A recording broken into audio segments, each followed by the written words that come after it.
welcome the next president of the United States, President Donald J. Trump. And I'm proud to be an American, where at least I know I'm free. And I won't forget the men who died, who gave that right to me. And I gladly stand up next to you and defend her still today. 'Cause there ain't no doubt I love this land. God bless the USA.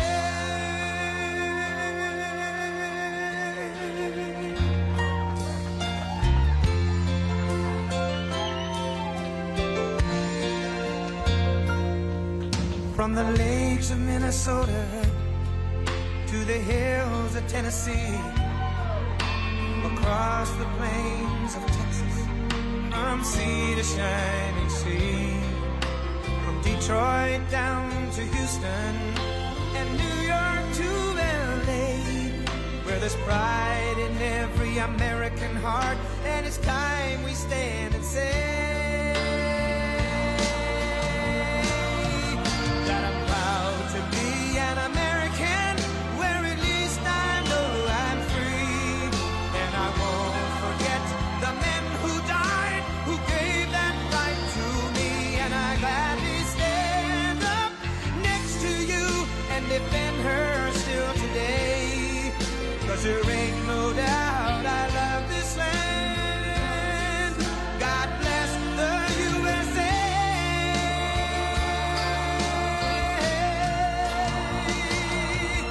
And I'm proud to be an American, where at least I know I'm free.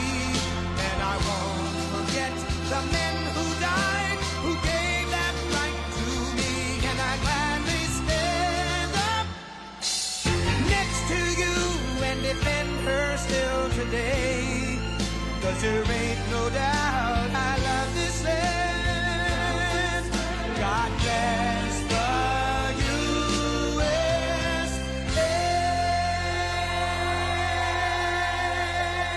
Thank you very much. Wow. And a very special hello, Iowa. Happy New Year. We're going to have a great year. We got to win. Got to win. We got to win. 9 days from now, the people of this state are going to cast the most important vote of your entire lives. I believe that. I believe that's the most important. I used to say it in 2016, and I'd say it very proudly and truthfully, and I meant it, but this is the most important because our country's going to hell. Like, nobody can believe what's happening to our country. When you look at what's going on, you read the news, even if it's fake news. I mean, they can't hide it. They can hide a little bit of it, but they can't hide. You really can't hide what's going on, including with the president. His performances are just terrible, just terrible. So sad to see. He represents our country so badly. We're in such trouble because of him. By delivering a massive victory in Iowa, you'll send a thundering message straight to crooked Joe Biden, the fake news media, and all the evil and sinister people trying to destroy our nation. They're trying to destroy our nation. Can only be the reason. With your vote for our campaign on Monday, January 15th, you will declare that we are going to take back our country. We're going to defeat Joe Biden. And we are going to, you probably haven't heard this phrase, make America great again. And it all starts right here in Iowa, 7 p.m. It's Martin Luther King Day. It's going to be a big day. And I'm coming to Iowa. We're going to be picking some nice location where you have a lot of people. And I'm going to caucus, okay? I'm going to caucus. That's how important it is. We have to do it, you know. And just don't go by the polls. The polls show that we're leading by so much. It's incredible. Nobody's ever seen numbers like this. But we have to get out there. Every one of us have to get out there because it really sends a message for November. And that's what we have to do. We have to beat the most corrupt, the worst president this country's ever had. He's the worst we've ever had. It's not even close. The happiest man around today is President Jimmy Carter because his administration, by comparison, was brilliant. I would say his administration was brilliant compared to Biden. So don't stay home. If you want to save America, each and every one of you go out and vote. You got to get out and vote. If you're a first-time caucus goer, you can learn how to caucus, and I'm going to have to learn too, by the way. I haven't done this before, but they're going to teach me.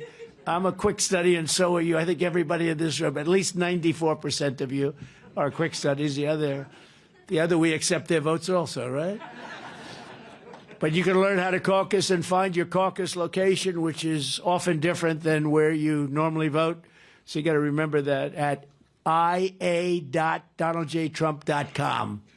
So you'll get it and you'll figure it out, and we'll figure it out all very quickly. I'll be figuring it out with you, but we'll get it. It's actually fun. You meet great people. It's something very nice about it, to be honest. It's who knows? If you're not married, maybe you'll meet somebody, the love of your life. You'll say, he was the greatest president. I met the love of my life. I was caucusing, and I met some beautiful guy or some beautiful person, woman, and we're going to appreciate it. We got to win this election. We're delighted to be joined today by some really fantastic people right from the beginning. State Senators Charlie McClintock. Where's Charlie? Charlie, thank you very much.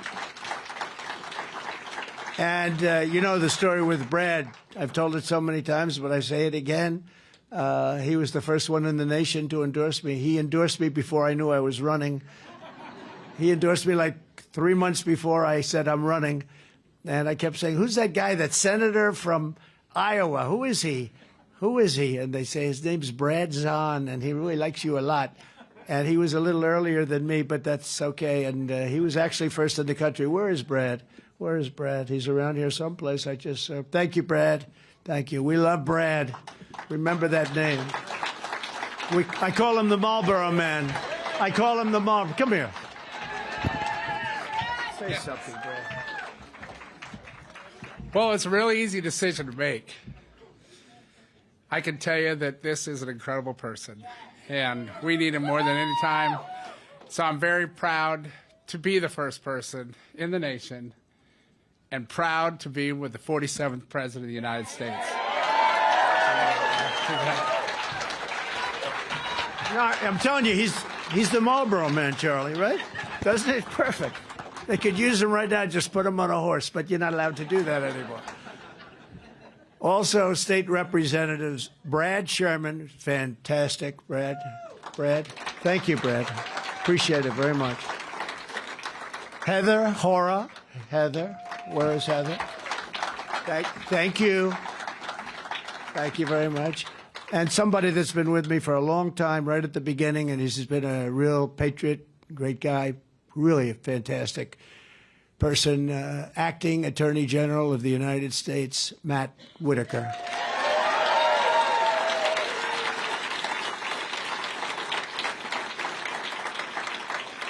He's been a really great friend, Matt. He goes to so many events and so many, and he had a tragic event happen, I have to say, and that special person is up there looking down on you right now. You know that, okay?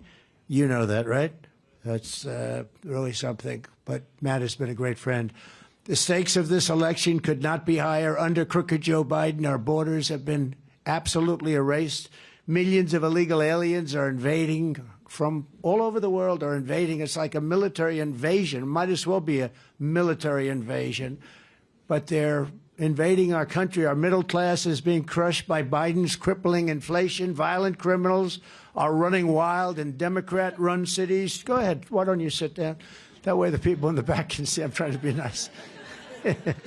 Thank you. We got to be.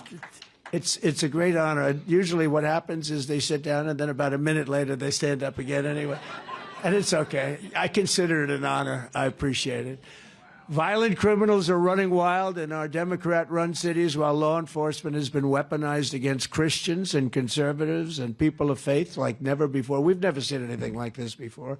You know, this guy goes around and says, I'm a threat to democracy. No, he's a threat because he's incompetent. He's a threat to democracy. You know, you can be grossly incompetent and be a threat to democracy because he's got us into wars. We're in wars now. You look at the Middle East. Look at what happened in Ukraine. That would have never happened. These things would have never happened. Inflation would have never happened. The attack on Israel would never happen. The attack on Ukraine would never have. All these things would never have happened. Millions of people would be alive right now. Millions of people. Cities wouldn't be decimated, knocked down. You look at Ukraine with those towers, those gorgeous towers, ancient towers. They're all dead, gone. Can never be rebuilt. So many millions. I think the numbers are much bigger than what you're hearing. They knocked down an apartment house. These are big buildings, too. It's shocking how big they are. And they say 2 people were injured. No, people were killed. A lot of people were killed. The numbers are much bigger than you hear. It should have never happened. Most of the stuff, almost all of it. I can't think of anything that would have happened. We would have stopped all of it. And we did. And we had no inflation. Now you have inflation that's so bad, the worst, probably the worst we've ever had. China is threatening Taiwan. That'll be next. Iran is inches away from a nuclear bomb. When I was with Iran, they were broke. They were broke. I wouldn't let anybody buy oil. I said, look, I want to be good to them. I want to be nice. They can't have a nuclear weapon. They're, I guess, 31 days away from having a nuclear weapon. It becomes a much different negotiation, a much tougher negotiation. And it's so sad. This would have never happened. They would have had to deal with me within 1 week after the election. But that's the way it goes. We did great in that election. We got millions and millions more votes in that election than we did in 2016. Millions. We did much better than we did in 2016. I was told by the great John McLaughlin, who's around here someplace. I said, is John McLaughlin here? John McLaughlin, the great pollster, who's fantastic, and other pollsters said that there's no way if you get 63 million votes, the same as we got in 2016, there's no way you could be beat. And we beat it by millions. We got the most votes of any sitting president in history. And they say, you lost by a whisker, just by a little bit. These people. But you know what? This will be the biggest event in the history of our country. We have to win this, but this will be much bigger than if we did it the more traditional way. And I think we're going to do it. I've never seen spirit like this. We didn't have this spirit in 2020 or 2016, and we had a lot of spirit. We had more spirit than anyone's ever seen, but it's not like it is now, including Iowa. You watch. You got to get out and vote. You got to get out and vote. And if you do, you'll see numbers as big as the numbers are being projected. You'll see numbers that are much bigger than that. For instance, Nikki Haley, give me a break, I know her well. I will never run against our president, she said. I will never, ever. He is a great president. I will not run. This went on for like 2 years. Then one day she's making a speech. I said, oh, that's nice. Ladies and gentlemen, I've decided to run. What's going on? What's wrong? And DeSantis was worse because he was dead until I endorsed him. And then he went up like a rocket ship and he won. And then I helped him get through the general election. And, you know, he was so far down in the primary that it was the other guy was measuring carpets in the State House. He actually sent people, please measure my bedroom. I want to put a brand new carpet there. And then I endorse this guy. And, you know, to me, it's a bad seed. When something like that happens, it's a bad seed. So I got him in, and he went up like a rocket ship. One press of a little button, you know, with the button. Now, truth is much better. We all know that. But there was no truth then. Right now, we have truth, which is the best, right? But one press of a button, and all of a sudden, that election was over. He got the nomination. Then we got him past, a very tough guy. They said he was going to be president someday. It turned out to be a crackhead, but these are minor details. But we got him past that guy, him and Stacey Abrams. They were the 2 hottest male and female politicians in the country. And in his case, he lost. I mean, and Ron didn't think he could beat him, and nobody did except me. I did 3 rallies for Ron. We had thousands and thousands. These are massive rallies, thousands and thousands of people. And I said, you're going to win. Oh, I don't know. And he won. Then 4 years later, they say, will you run against the president? He says, I have no comment. I said, no comment. You know what no comment? See those beautiful little children? They know what it means. That means he's going to run, right? Yep. She's like 4 years old. She's saying, yeah, that's right. And my people say, sir, don't attack him so violently. He's a Republican. I said, I don't care if he's a Republican or not. And he's taken a big fall, that guy. He's not going to do too well. And she's not going to do well either. But we have tremendous numbers. And I think if everybody goes in, and remember when you're doing this for November, because we got to beat this guy, this fool that's destroying our country. Donald Trump is a dictator. Can you imagine? Donald Trump is a dictator. I'm a dictator. All I want to do is have a great country. I want to have great. I don't want to be ripped off with trade deals. I don't want these countries just ripping us. And boy, we had it stopped. We did USMCA. We did the greatest trade deals ever. But all I want to do is have a great country. Low taxes. We did the best tax deal ever, bigger than the Reagan tax deal. You know, we just want to have a great country. He says I'm a dictator. It's so insulting. You know, actually, it's insulting. But he's a threat. You know, they call he's a threat to the. He doesn't even know what the word means. He's a threat to democracy. Define democracy, Joe. That's not a fair question. No, the guy can't find steps to a platform. He makes his speech. He can never find the damn steps. Look, there's steps. Or you jump out the front if you have to. You can't do that. You have to leave. You know, when you make a speech, his speeches last about 3 minutes. You know why? Because he runs out of fuel. He runs out of fuel. The fuel doesn't last very long. So you notice the speeches, they start off very energetic. He's a threat to democracy. By the end, he's like, oh, I got to get off. This is not the man we should have for our president, okay? Our military has gone woke, our leaders, and I have to say leaders, because look, I defeated ISIS. Everybody said you couldn't do it. It would take 4 or 5 years, right? I defeated ISIS, took out al-Baghdadi, the founder of ISIS. I kept saying, why don't they ever get the guy with the fan behind, right? You saw that picture of the fan, like for 15 years, he has a fan. I said, why can't they get him? He's the founder. I got him. We took him out. We took out plenty of others, too. And we had the safest border in our history, by the way. You know, I was telling a group before, I was speaking to a great group of young Republicans, and we surprised them. They had no idea, about 150 young Republicans at a hotel, and they had no idea it was coming. I said, but you know, what we've done and what we have a chance to make this country so great, but this is our final chance. We're not going to have another shot at it, because I even worry about, you know, it's 10 months before the election. I even worry about the 10 months because he has done such damage to this country. And, you know, what can he do in 10 months? You might end up in World War III. You could end up in World War III with this character. And then he gets up and talks like we're the devil, all of us. I mean, basically, it's MAGA, MAGA, MAGA. He doesn't even know what if I said define MAGA, he would have no idea. It's called Make America Great Again. That's all it is. It's nothing sinister. It's so sad. It's so sad. I mean, these people are more dangerous than the so-called enemy. You know, China, if you're smart, you can handle China. If you're smart, you can handle Russia. I ended the Russian pipeline. He approves it. Then he says, I was soft on Russia. I was the toughest on Russia, and Putin liked me. I got along. It's nice to get along with people that have nuclear weapons. Don't you think it's really nice if you think about it? But I was tough on Russia with the sanctions and everything. But more importantly, he's building the biggest project they've ever done, the pipeline going through Europe into Germany. I got angry at Germany. I said, you know, you're giving them all the money. We're protecting you with NATO, and you're paying them billions of dollars a month for energy. And then we have to protect you from the people you're giving the billions of dollars to. Does this make sense? So we had a lot of fun with those countries because they've been ripping us off for a long time. But I'm the only candidate in this race who is up to the task of saving America, and I'm the only candidate that will say with great, I can say it from any standpoint you want, as definitive as you want to make it, we will not have World War III with me as your president. And we're going to do it through strength. We're going to do it through strength. Thank you. We're going to do it through strength.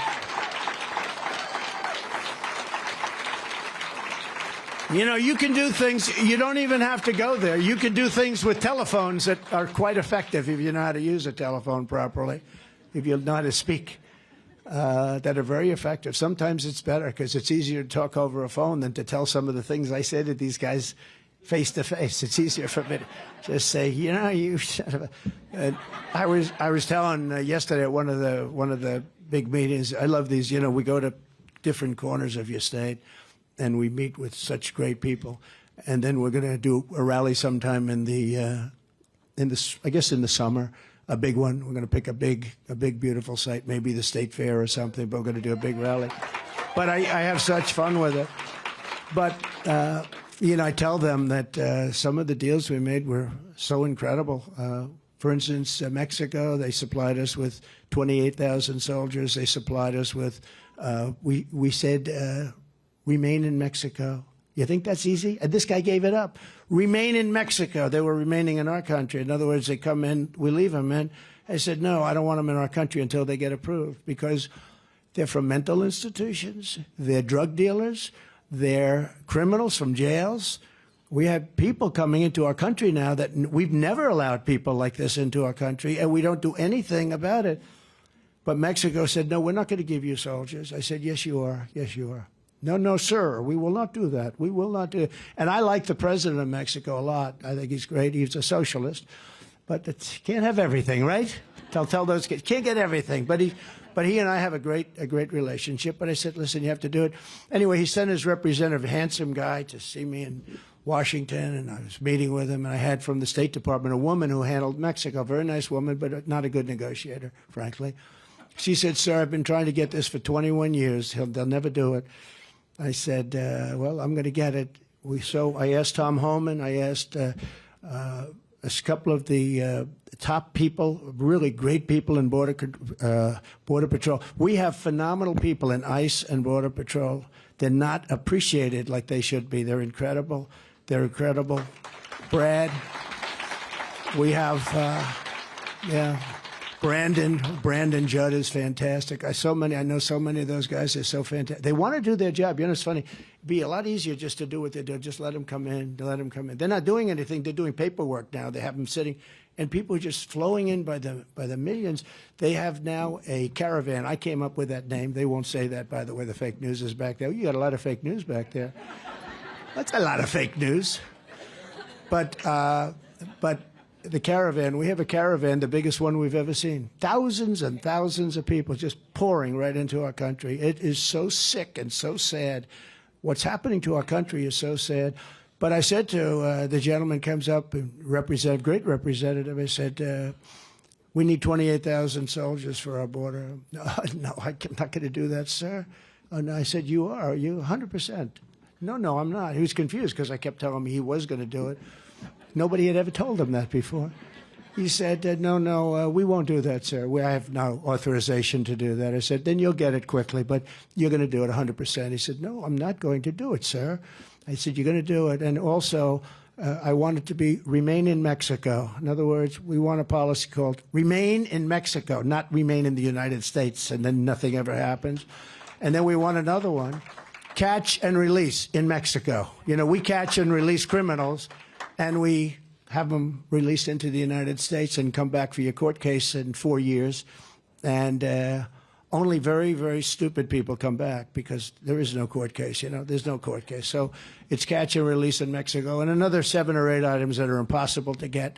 So this guy keeps saying, no, we will not do that. We will not do that. And the person from the State Department, she was really good, but she said, sir, they're just not going to do it. I said, 100% they're going to do it. So at the end, I said, here's why you're going to do it. Because I have papers right in front of me, and I'm signing. It was a Friday evening, late, like 4 o'clock, 4:30. Biden was sleeping. He was younger then. Biden was at his home in Delaware or wherever they may be, sleeping on top of the boxes that he shouldn't have taken out, right? See, I had the Presidential Records Act. I was allowed to take them out. He wasn't. He was not allowed to take the boxes out, but he sleeps on top. You know, he had his Corvette parked on top of him, right? He thinks the Corvette was such a great car. I wonder who gave him the Corvette, which country gave him the Corvette, right?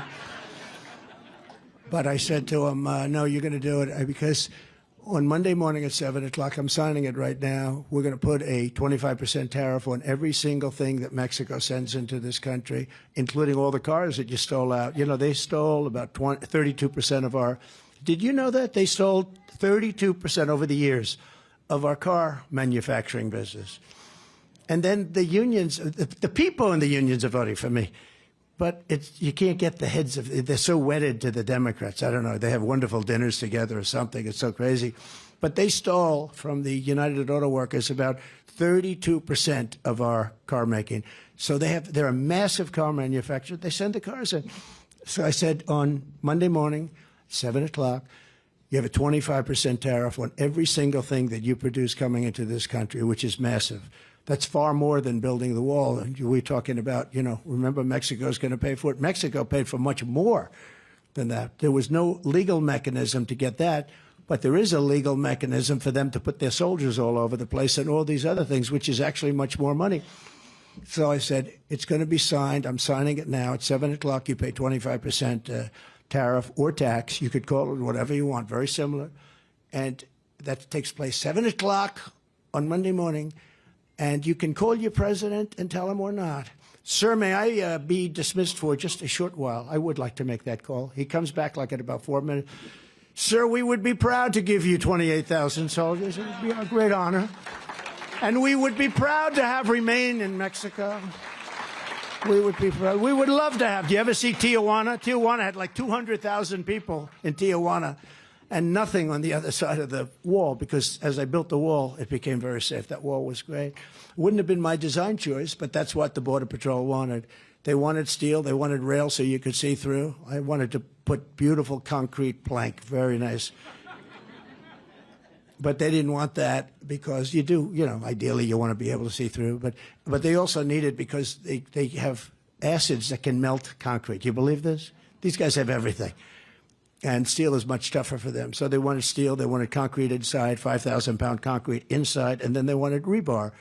I said, I understand, it's tough. You have all these different substances you have to go through. You can cut the steel, but then you can't cut the concrete. And we built them the wall. The panel on top is a no-climb panel. It's a stop climb. In other words, I didn't like it. I said, I don't like the panel on top, visually. They said, so that's an anti-climb provision. That makes it very hard for them to climb over the top. I said, okay, well, we'll put it in. I did everything they wanted, and we built. And wherever we had the wall, it just stopped. But then as you build the wall, it goes like this. They go like water. So it kept going further, and we ended up building a tremendous amount. And then we were going to put up. This is when I got wise to them. I couldn't believe it because I thought it was just political talk. We built over 500 miles of wall, and I ordered 200 more miles because as you build it, it gets longer. They go around it. And when they came in after the terrible, terrible tragedy of that election, that was a tragedy. That was a tragedy. Look what's happened. So many people are dead now that wouldn't be dead. But you look at that tragedy. But so many, what's happened is we had all of this wall sitting there, very expensive, sitting on the ground, ready to be flipped up. It could have been done in a 3-week period. And they say, we don't want to do it. I said, that's strange. That means they actually were serious that they want to have open borders. That's the first time I really believed it.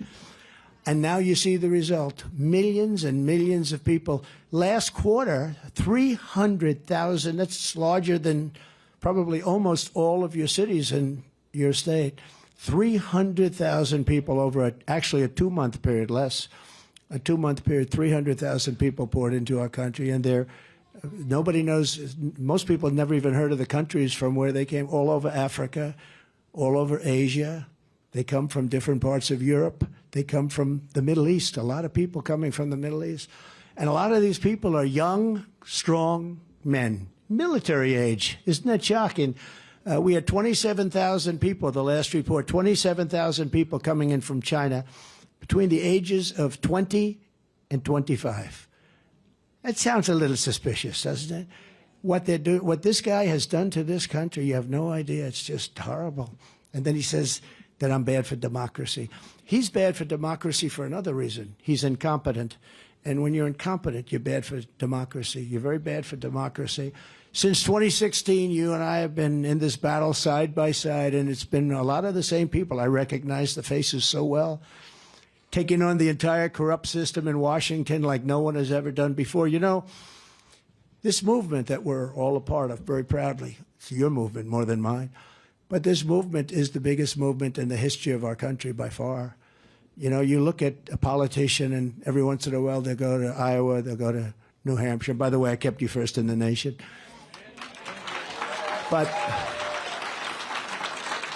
And they're the first primary, and I kept you both. I kept them too. The Democrats were going to change them, and they did. Look what they did. They're gone from Iowa and New Hampshire now. They made a mess of it, a total mess. And, there's a great tradition to Iowa and New Hampshire. It's a beautiful tradition for for many years, and they want to change everything. They want to change the name of George Washington, take him off the schools. Let's not use his name. George Washington. When they start taking George Washington's name down, you know we got problems, right? I used to say, you know, someday if they keep going like this, they'll be taking George Washington's name. But I never believed it. But guess what? It's coming down off some schools. We're taking the name George Washington High School. We're going to get rid of it, put somebody else up. It's disgraceful. But what we've done is really amazing. And we're going to have, you know, I'm going to say we're going to win for the third time. And I just don't want the results of the second. I don't want the results, because the results of the second are just so bad. They're so embarrassing. We're laughed at all over the world. We're laughed at. We're laughed at all over the world. They laugh at us. You know, I know all these leaders, the press goes crazy when I say it, because they say, that's not nice. They say, like President Xi of China, strong, smart, tough, no games. We will start negotiation immediately. I say, let's loosen up a little bit, you know. But can you imagine when he sees Biden walk in? Hi. And don't forget, I took in $400 billion from China. I gave you $28 billion for your farmers, right? Oh, that guy knows he's a farmer. He's a farmer. She's involved with farms, huh? No, nobody else. You think Biden would give you 28? He wouldn't even know what the hell. He actually is very anti-farm, if you want to know the truth. But we don't have to worry about him too much here, because we beat him badly last time. You know, in the history of elections, nobody has ever won Florida, Ohio, and Iowa and lost the election except me. Okay? It was a rigged election. Nobody has ever done it. In fact, if you win Florida and Ohio, it's over. But when you add Iowa, nobody's even come close. And I won all three in landslides. Florida in a landslide. I won Ohio in a landslide.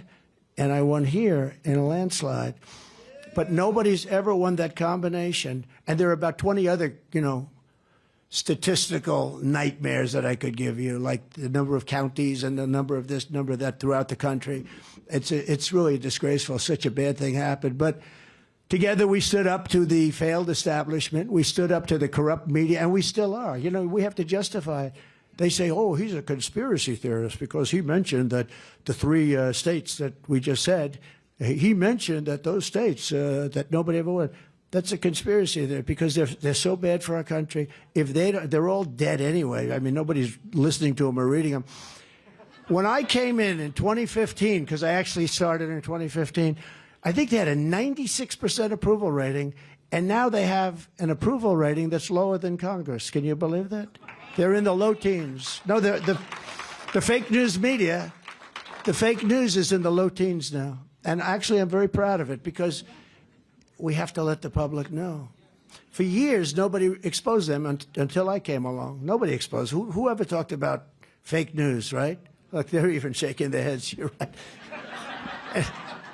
Because a lot of them actually agree with us, but they can't write it. They're editors and the owners of those stupid owners that own that junk.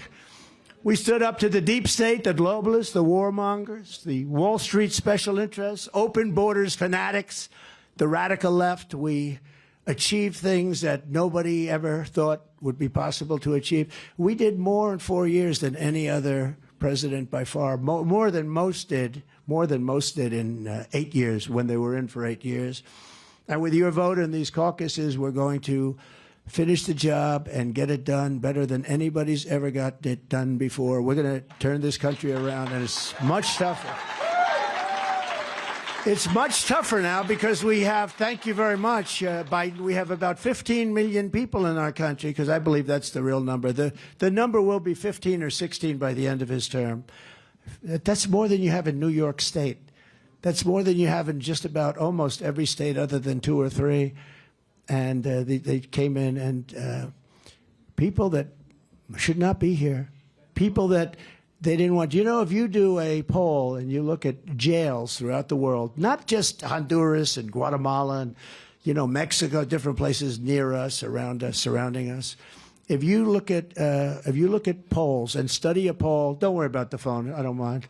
He's in a panic to get his phone off. Oh well. And I know exactly. I know the feel happens. The phone goes off and he's going crazy. That means he's a good person, but he still can't find his phone. So but if you look, It's the numbers and the statistics are just so amazing. You look at what's going on and you look at what they've done to damage our country. It's not even believable that they can allow this to happen. When you see the scenes, it's not believable that they can allow it to happen. And you don't have to look at much. And the one good thing is the fake news wasn't covering the invasion at all. And just like they barely covered Afghanistan. You know, Afghanistan came and went in like 2 days. They don't talk about it. You never see it on. It's the most embarrassing moment in the history of our country. Really a horrible, horrible thing took place. And it was gone very quickly from the news.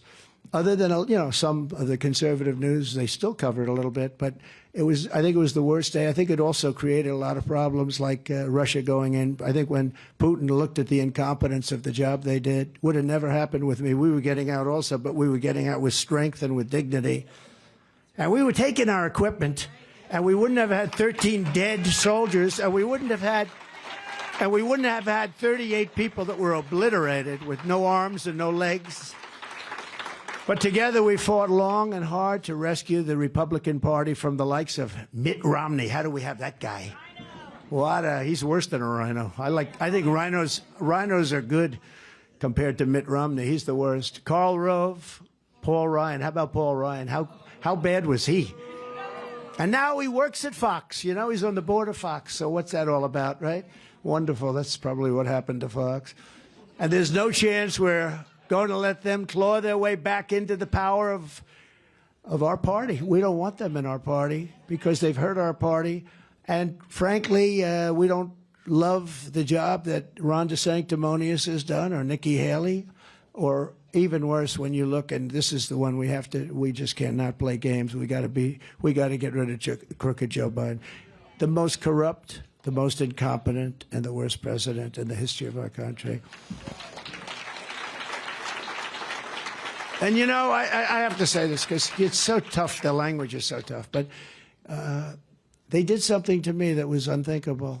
They indicted me because I fought against a corrupt election. I got indicted. And I'm in all these really highly Democrat areas with, you know, radical left, Soros-backed prosecutors. I got areas where, you know, Republicans get 2% of the vote. Washington, D.C., you know, I'm going to close up Washington. We're going to federalize it. You can't walk down the street in Washington now. It was a great place when I was there. You can't walk down the street. You get shot. 3 people were shot the other night, killed, walking down the street. They were tourists. People don't go there anymore. It's our nation's capital. And it's so sad to see. But when you look at, you know, what's happened, when you look at what they've allowed people to get away with, how they're destroying the fabric of our country in every way. But Washington, D.C., we're going to federalize it, take it over, make it safe, and make it beautiful. Take all the graffiti off those beautiful marble columns. You see these gorgeous marble columns, and then you see a swastika on the marble column. And we're going to get rid of all of that stuff, and we're going to take it over, and we're going to have a capital that's going to be just incredible, as it should be. And some people are, you know, people that are against that don't love our country very much. But you can't walk down the street anymore. People that work there are afraid to stay there anymore. Our country is dying, and there's no time to waste for your vote. You have to get rid of these establishment career politicians that have sold you down the river. We have great people. By the way, we also have great people in Washington. We have great people in our military. I took out ISIS in 4 months. We have great, great people. I met some warrior generals they could beat anyone. The people that took out ISIS were unbelievable. Raisin Cane, you know that story, right? General Raisin Cane. We love Raisin Cane, but I said, what's your name? Cane, sir. Oh, what's your first name? Well, they called me Raisin. I said, wait a minute. Your name is Raisin Cane? I love you, General. That's what I'm looking for. I'm not looking for these stiffs that you see on television. Oh, I'm so ashamed. I walked down to the church with the president, and he held the Bible. You know, they attacked that church. You know, that church was on fire the day before. And it got very lucky. We authorized it. They built a fireproof, the area of that church was built along with the White House. And it's amazing. 2 weeks before that, they completed the job of fireproofing the basement of the church.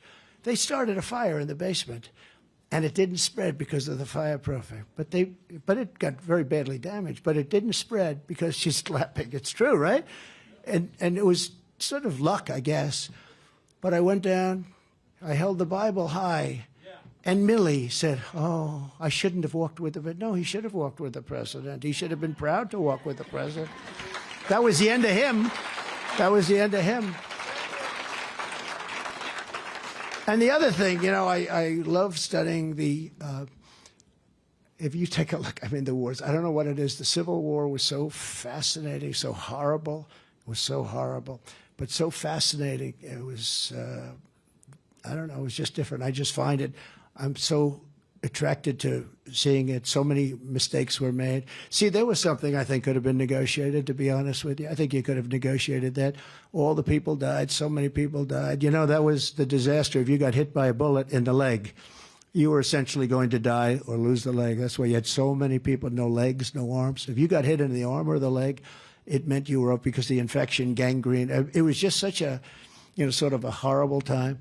But that's, I was thinking to myself, because I was reading something, and I said, this is something that could have been negotiated, you know? And it was just for all those people to die, and they died viciously. That was a vicious, vicious war. And in many ways, look, they're all, there's nothing nice about it, but boy, that was a tough one for our country. But I think it's, you know, Abraham Lincoln, of course, if he negotiated it, you probably wouldn't even know who Abraham Lincoln was.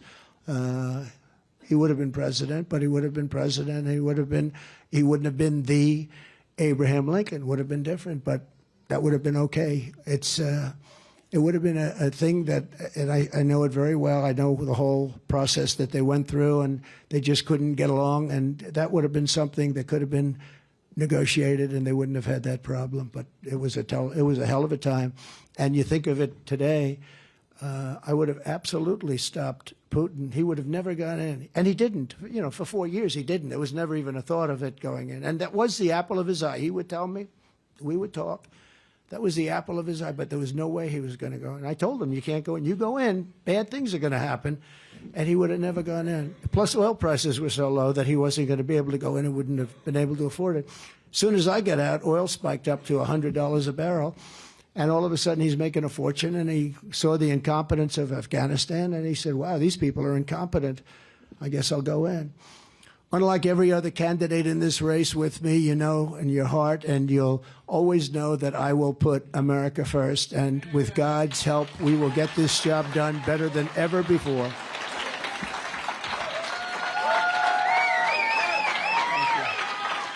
Thank you. Thank you. Thank you. Thank you, sir. So a vote for Donald Trump in these caucuses is a vote to secure our border. It's a vote to stop the invasion, the biggest invasion of our country ever. I mean, what's the difference between military? At least military, they're in front of you. You can shoot them. But these people are coming in, and then the crimes they're committing are just incredible. Many of them are very sick, and that gets caught by our people. They've been very sick. They're letting people, we had that too, remember? Our great title, we called it title. We just called it title. But it didn't allow people that were sick to come in and infect our people. And now everybody can just pour into our country. It's a vote to rescue our economy, and it's a vote to reclaim our democracy from crooked Joe Biden and the entire criminal class in our nation's capital. They are criminals. And I was going to say before, when they indicted me, I spoke differently about him. I respect the office of the presidency tremendously. And I never talked the way I did. I'd say, you know, he's not doing the job and other things that you would say. But I never said he's grossly incompetent, he's this, he's that. He is, by the way. But I wouldn't say it because I had too much respect for the office. Now I say it. He's corrupt. He's incompetent.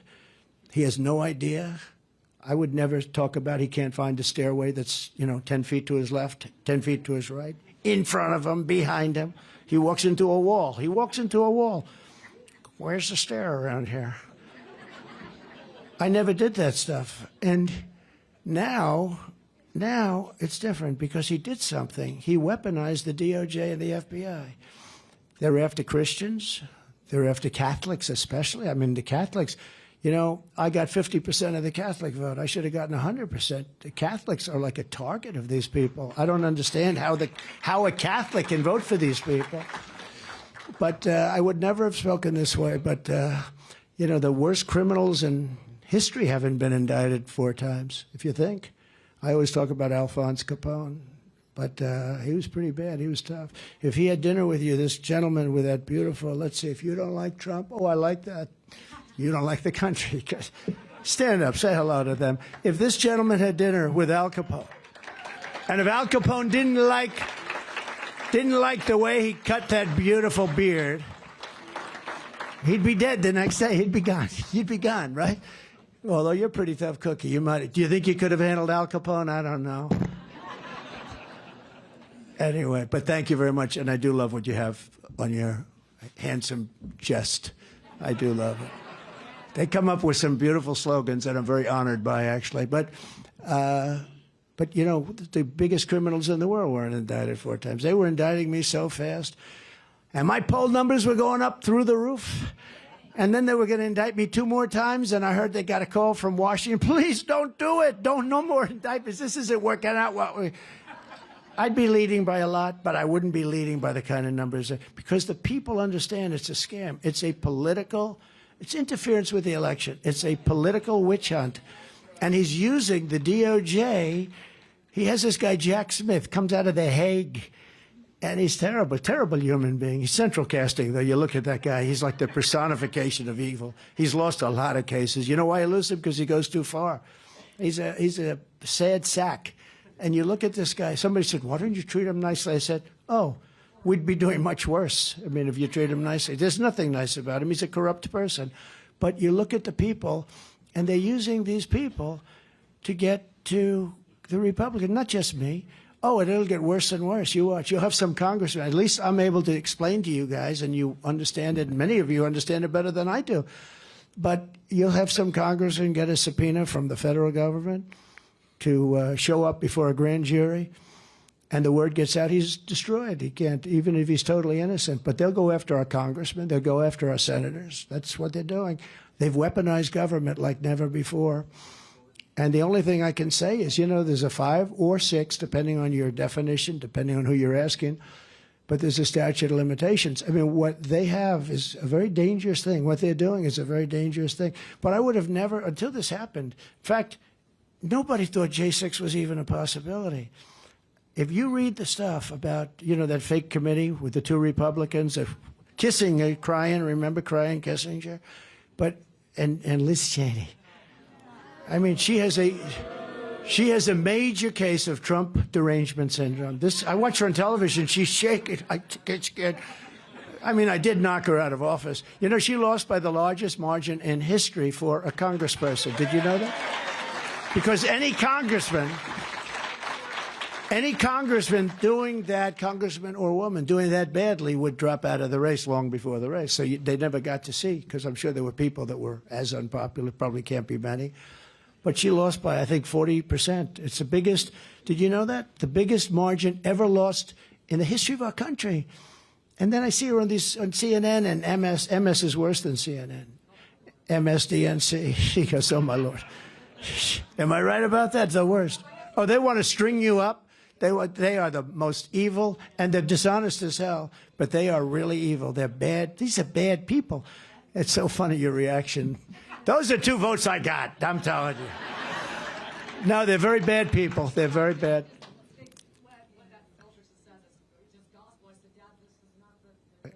No. Well, it's not, but it's a shame. You know, I'll give you an example. I have a son, Don, who's a very good guy, and he's become hardened, very hardened, because he went down to Washington and he wanted to help and, you know, help with, like, negotiate some deals for the country with Mexico, with Canada. Love to gets involved in Russia. He had nothing to do with Russia. Now think of it. Just put yourselves, you have a son, you love your son, you know, you love your kids. I have my son go down and he wants to help the country. He didn't want money, he didn't want anything, just wants to help the country. Same thing with Eric. How about Ivanka? Ivanka just wanted to help people get jobs. I said, I'll put you in the United Nations and you'll be ambassador and you will be better than anybody that's ever been there, 10 times better than Nikki Haley was. Ivanka would be the star of all stars. She said, Dad, I don't want to do that. I want to keep doing what I'm doing. You know what she did? She went around to see companies to get people jobs, get Walmart, to hire people. And hundreds of thousands of people were hired because of her. It's sort of not glamorous. The other would have been very glamorous, would have been so perfect for her. She would have owned the world, okay? If I put her there, she would have been so perfect for that job. We would have had everybody, because she's great, smart. She got the whole package. But she wanted to help people, and they would go after her. It's just so sad. But they went after Don. So think of this. Don spent many hours in a federal grand jury and before Congress and all the different things. And Adam Shifty Schiff, bad guy, no dummy. These are not dumb people. But Adam Shifty Schiff would come out of a meeting that's supposed to be secret. He'd have a lot of press there because they're talking about us. I'll never forget it, because Russia turned out to be a hoax that they now all admit.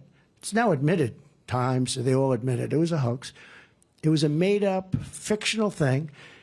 And Adam Shifty Schiff comes out and said, look right at the microphones. They're all piled up here, all these mics all over, this press all over. Donald Trump Jr. will go to prison for what he's done with Russia. Now, he knows it's a con. He's the one that created it, along with crooked Hillary Clinton and the others, right? Right? So he knows it's a con, Brad. He knows it's a con. They made it up, and it was really made up short term. It was supposed to be the reason that she lost was Russia. And they thought it would be a 24-hour deal on it, but of course the fake news wouldn't give it up, even though they knew it was bullshit. Okay, they knew it was bullshit. They wouldn't give it up. But think of it. He knew it was a con. They made it up. It was made up. It was made up to solve the problem of how did she lose, because she wasn't expected to lose. The polls said she was going to win. I disagreed, because would come here and would have 35,000 people at a rally, and she'd come here and she'd have 9 people. And same with him. He couldn't fill up the circles, right? No, he couldn't fill up the draw like 8 circles. They had to use the press to stand in the circles because they didn't have the people. But think, how bad do you have to be? You say that somebody's son is going to prison. And I actually called him. I said, Don, are you okay? I mean, is there any truth to this Russia stuff? Dad, I don't know anything about Russia, which I know. I know the kid. He's a good kid, but he becomes harder. You know, you become hardened. And he got a little bit harder. You may have even noticed in his speech, the anger. He gets angry because what happened to him was so bad. So they know the story is fake. They know the deal is made up. They know it's a witch hunt. It was put there to get rid of this bad stigma of a loss. They thought it would go away in one day, but it didn't, because the press kept it going and going and going. Went for over 2 years. And they say, they know it's a fake, and they say, he's going to prison. How bad do you have to be? You know, it's one thing if you really believe this to be true and all that, but they know it's a fake because they created it. We have everything. They spied on my campaign, all these different things. But you know it's a fake, and they say Donald Trump Jr. will go to prison for what he did with Russia. You have to be a bad seed to do that stuff. You really do. You have to be a sick, bad seed. So this election is our last chance to save America. The battle begins in Iowa on January 15th, and Joe Biden's banana republic ends on November 5th, 2024. Right?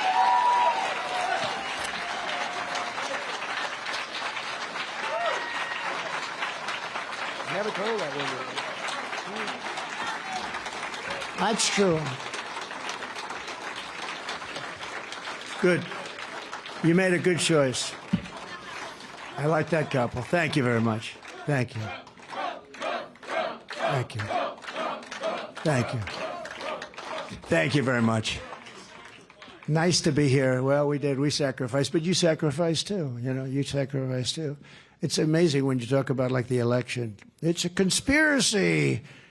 There's no conspiracy. They spied on my campaign. You say that. This is a conspiracy, but we have all the evidence. We have all the proof. I wish we had an attorney general that would have been better than Bill Barr. Bill Barr was a coward. He didn't want to do what he should have done. And you know, it's okay in a certain way because nobody thought that you should ever do it. You rip the country apart when you get into that stuff. Nobody's ever done that except this guy. This guy, because he can't talk, can't put sentences together. He has no idea what's going on, and it's probably the only way they can win, I guess. But I don't think that's going to win. And so far, you know, let's put it this way. I think in history, I'm probably the only guy that ever got indicted 4 times whose poll numbers went through the roof. You know, usually if you get indicted, here's what happens. You go to the mic. I have decided to resign from office today, and I am going back to my family, and I will fight for my name. That's the last you ever hear of the poor guy, right?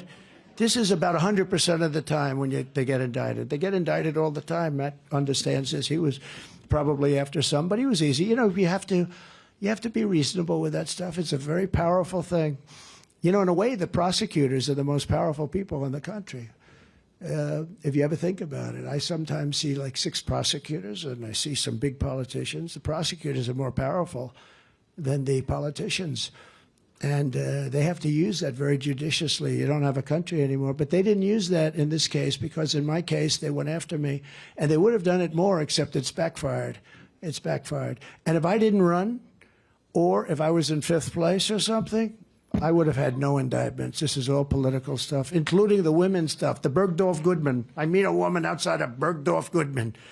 I took her upstairs to a changing booth. It was all made up. And you know who's financing it? Reid Hoffman, their #1 political donor. Reid Hoffman, big fat slob. And I never use the word fat, not even with Christie. In fact, with Christie. But this guy I'll call a fat slob, because he's worse than Christie. He's worse than Christie. He's a slob. Remember with Christie, I'd say, please, sir, do not call him a fat slob. Some guy says very lowly, he's a fat slob, sir. I said, do not use the word fat. He is not a fat slob. You know, in front of 10,000 people, I'm saying, he is not a fat slob. I came to his defense. But no, this guy's bad news, Reid Hoffman. He's financing these things, you know, all of them. Every one of these cases that you see. I met a woman in front of Bergdorf Goodman, took her up to a changing booth right outside where the cash register is. This is New York City. Why didn't you scream? I was in trauma. But if you saw her interview with Anderson Cooper, you would see, whoa, that was... And she answered some questions. And he said, we're going to commercial right away. And then he comes, you saw this, and then he comes back from the commercial, and she's 100%. She's just doing what they want her to do. We're in a very dangerous time. We're in a very, very dangerous time. And I had a lawyer, by the way, that said to me, and he was a good lawyer, he's fine. He did the wrong thing, I thought. He said, sir, don't go to this trial. It's beneath you. There's no evidence. You know, this thing took place like 30 years ago. She didn't even know. She didn't know the year, the month. She didn't know anything. So long ago. And I have buildings surrounding Bergdorf Goodman. You know, you don't go into a changing booth. You wouldn't do that. You don't do anything. I have buildings surrounding it. I took her into a changing booth. Just think about how horrible this is. And it started because she wrote a book and she put a chapter in about this. And somebody called me and said, is this true? I said, no, it's not true. They said, is she a liar? Yeah, she's a liar. That was it. Then I got sued for libel, for calling her a liar. So you can't, you know, if you even answer, if you even defend yourself. But my lawyer said, sir, you should not be there. This is way, way below you, sir. The President of the United States, this is way below you. I said, yeah, but it doesn't look good. You have a jury. If I don't go there, they're there. If you don't go, I sort of felt I should be there. He said, sir, you shouldn't be there. This trial is bullshit. He used that term. He said, you should not be there, sir. This is beneath you. That's the term he used, beneath. So I didn't go there, and they found me not guilty of the one charge, the big charge, but guilty of stuff. I never met this, I never saw this woman, except 25 years ago, there's a picture of her and her husband, who was a nice guy. He was a newscaster. He was an African-American, and she called him an ape in her book. And the judge, who's radical left, and a Clinton judge, radical left, said you're not allowed to use that in the trial. And other things. They had a dress like Monica Lewinsky. They said, we have a dress. So I said, all right, use it. It's sort of gross, right? Use it. Because I didn't do anything. I never saw this woman, other than they have a picture standing on a reception line where it's a celebrity. I'm shaking hands or something with hundreds and hundreds of people. That's the only picture they have. They said, so the dress. So I said, you know, use it. something never happened, and you say, we have to go through this. I said, use the dress. And the judge wouldn't allow it. It turned out there was nothing in the dress. The judge wouldn't allow it because he knew that there was nothing on the dress. Because the judge is a radical Democrat in New York. And so you go through it. And I continue to go through it. And now I have to pay her money, a woman that I have no idea who the hell she is. No idea. And they do it for election interference. But Reid Hoffman is the guy that's funding the whole thing. And he's the big political, he happens to be funding somebody named Nikki Haley also. By the way, you got to put that in your head. Did you know that? No. Look, she's going like, she's being funded by Reid Hoffman too. With your help, we're going to bring our country back from hell, because our country's in hell right now. Victory cannot come soon enough as we speak. The last remnants of our open border, and it's an open, broken border like nobody's ever seen in a third world country. No third world country would have a border like this. They'd fight them with sticks and stones if they had to. It's crumbling into rubble. Millions of people are storming the United States in the largest illegal mass migration in the history of the world. There's never been, you'd look at the pictures, there's never been a migration like that. There's never been an invasion like that.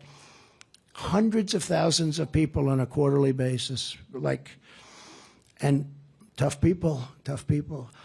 They had some prisoners from the Congo the other night. Where do you come from, the Congo? Where were you? We were in prison. Why? Murder. Oh. And if you look at the population, the prison population all over the world, it's at the lowest number. They say, I don't know, I just read the stuff. But it makes sense because these, dictators and presidents and prime ministers, they're all smart. They're all cunning people. I'd do it. They're bringing them up to our border. They're getting rid of them. They're putting them into our country. They're in our country. Their prisons are emptying out. Many of them are totally empty. They're taking MS-13, the toughest gang members, anywhere in the world. They make our gang members look like the nicest guys. You want to take them home and introduce them to your daughter. They make our gang members look like sweethearts, right? And their prisons are emptying out. Their mental institutions are. Do you know what these countries are saving? There was an article in the paper the other day about a psychiatrist a couple of months ago, and he's sitting reading a paper at a desk, a very plain desk, plain chair. Nice guy. He said, look, I used to work 25 hours a day. I worked all the time. That's all I did. But now I don't have anybody to work with because they've all gone to the United States. He was a psychiatrist, I guess, or whatever. And he was saying, this hospital was loaded with people, but now we don't have those people anymore. They said, where are they? Oh, they're in the United States. Now, do you know what that's saving countries? Same thing with the jails. And terrorists are coming in also. What they're doing to our country is not, it's when you talk about insurrection, what they're doing, that's the real deal. That's the real deal, not patriotically and peacefully. Peacefully and patriotically. You ever see Maxine Waters talk about the Republic? You go in there and you whack them. It makes you sick. Ron DeSanctimonious, Nikki Haley, and the rest of the pack will never do what it takes to secure the border because they're owned by big money Wall Street establishment owners. Now, Ron's lost most of them because he's failed. Fox gave up on him. That was the end of him. They realize you need a little personality to do this stuff. It helps to have a little personality. It helps when you don't have to use it. So far, I've used the teleprompter about 14, but isn't it better this way? I could read that teleprompter all day long. Biden can't even read the teleprompter. The other day, Matt, he's given a thing. He's a news conference because he hasn't had one in about 6 years or something. Can't have it. You can't have a news. So he picks he goes, Bill from NBC, over here. So the guy asked him a very simple question, like about vanilla ice cream. But then they actually asked him a question about a border or something. So he goes, they ask him a question, Bill from NBC, they ask him a question. The border is very strong. It's very normal. And things are going very well on the border. Oh, thank you very much for the news conference. Thank you. And then he walks into a wall. But this is what we have as our president. We're going to end up in World War III. We're going to end up in a depression.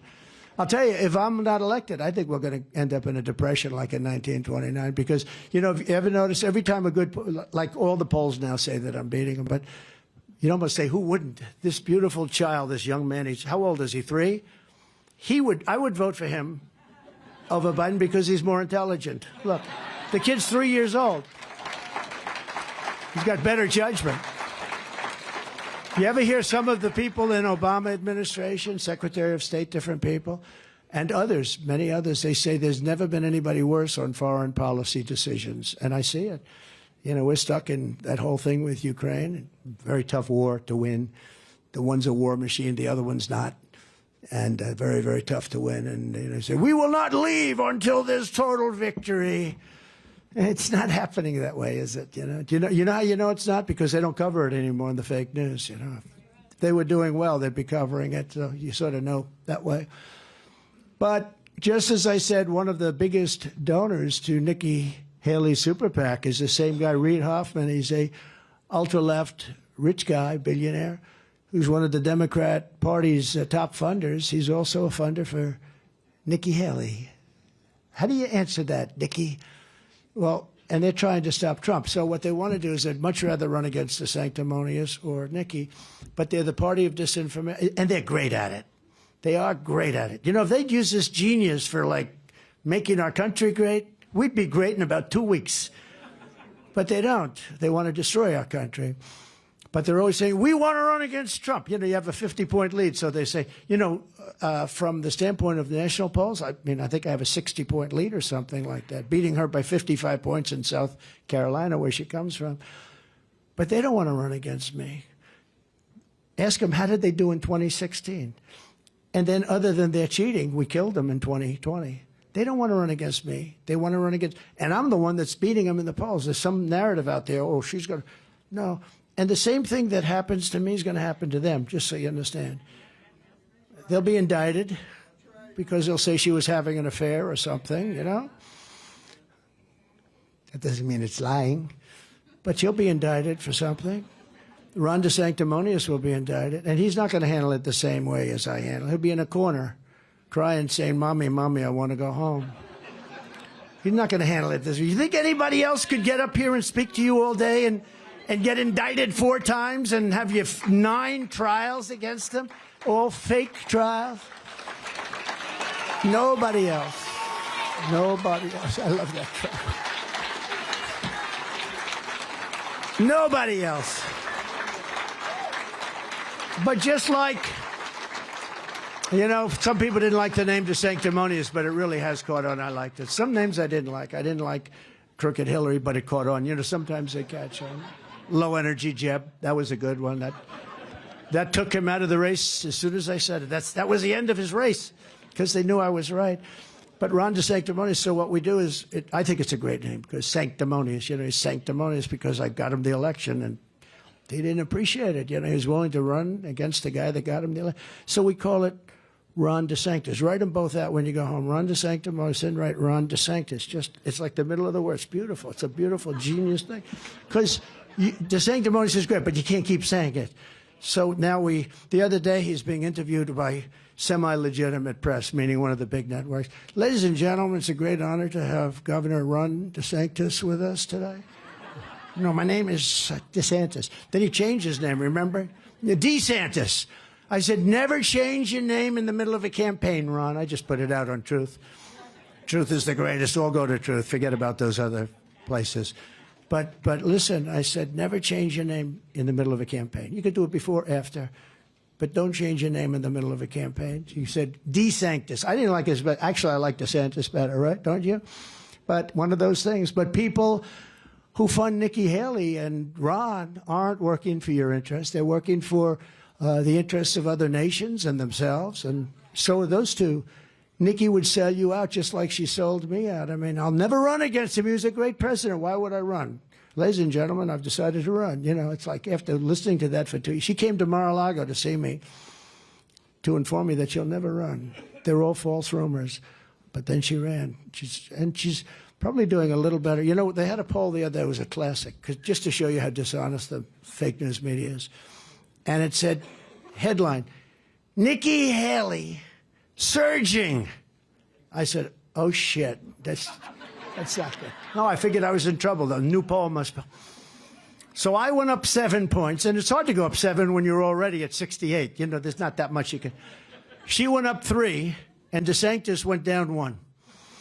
So the headline was Haley, and she is surging against him.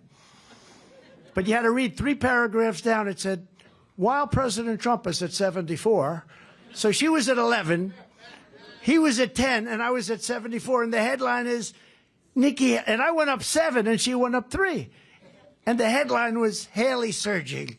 But that's the fake news media. But it did disturb me for approximately a second. Nikki would grant amnesty to Biden's illegal aliens in her very first week, and sadly, the establishment losers and sellouts lagging far behind us in the Republican primary cannot be trusted on taxes, trade, or anything else. Look, like they betrayed me, they're going to betray you. The one thing about a politician, their original thought is what they go with. They're globalists, and they always will be. They can't help it. And, you know, some people agree with them, but not a lot. I don't agree with them. I think it's horrible. That's why we're in such trouble as a nation. And I want to help other countries. I'll keep them out of wars. I'll threaten them. I'll do threats. I'll do whatever you have to do. Like I did with Macron, with the wine and the champagne. I'll do whatever you have to do. They were going to put a big tax. You know that story. They were going to put a big tax. I told it yesterday. And it's funny. They're good stories because you can do so much without even doing anything. For 2 months, my people worked on it. They couldn't get him to stop. Top people. But they couldn't get it. He was going to tax all American companies doing business in France. Emmanuel, he was a nice guy, you know, but he likes France, and I like the USA. You can't blame him, and you can't blame me. So I gave him 2 months. They came in, Secretary of Commerce, Secretary, a couple of secretaries. I had a lot of power working on that. I didn't like it, you know. I don't even like some of these American companies that are, you know, doing business over there. But they're American companies, so I didn't want it to happen. So they came in after 2 months. They couldn't do it. They told me they can't. So I said, call him up. They call him up. Sir, Emmanuel Macron is on the phone from France. I said, Emmanuel, I understand you want to. At first I said, hello. Hello, Emmanuel, how have you been? Everything good? See, that's more than President Xi says. President Xi is all business. He stands up. We will. First time I met him. And I like this. I think it's incredible. I think it's incredible. There's no games. I meet him. Hello. Hello. We will immediately get down to business. I said, good. Loosen up a little bit, you know, but good. Then I had to tell him we're sending 58 missiles to Syria, which he was protecting. Over the chocolate cake, right? You know, that wasn't so easy. And I didn't think he spoke any English. Never said hi. This most beautiful person, woman. You're not allowed to say that anymore. You know, if you say somebody, a beautiful woman, that's the end of your political career. But, you know, so be it. That would be maybe not such a bad thing. But this beautiful interpreter comes in, and she would say, hello, it is great to meet you. No, they're speaking for him. And I'm with him for 2 days, got along with him. We had a very good relationship until COVID. That was just a step too far for me. It was me. I couldn't stand what they did, even though I think it was incompetence. I don't think it was the other, but I think it was incompetence. But they're out, and they're saying hello, and they're saying all of the different things. And we started getting down, and it was so beautiful to see, because so many people, they come in to see you. Hi, beautiful day. Isn't it beautiful? Oh, how'd the Yankees do last night? How are we doing? How's Iowa doing? How's their wrestling team doing? Not bad, right? How is it doing? Pretty good, right? You know, you go through about half an hour of stuff. This guy comes in, looks at you. We will immediately talk business. I said, okay, good. That's why, you know, there's no games. They don't waste a lot of time. And I respect that. I respect it really greatly.